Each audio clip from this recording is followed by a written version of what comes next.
Hello friends, आज मैं बना रही हूँ बेसन का हलवा। कुछ लोग इसको शीरा भी बोलते हैं।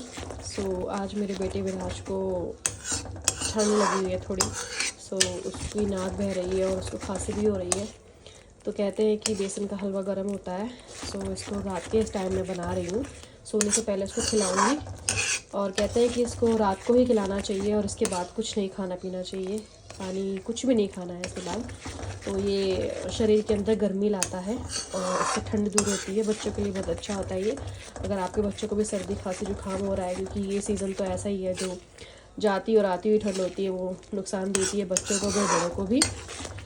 बड़े तो फिर भी कर लेते हैं अपना ख्याल, लेकिन बच्चों के लिए, छोटे बच्चों के लिए मुश्किल हो जाता है।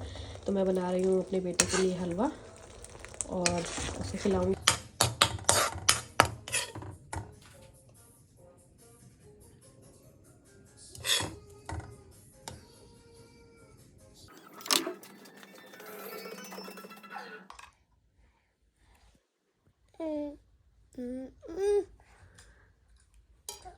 Good boy.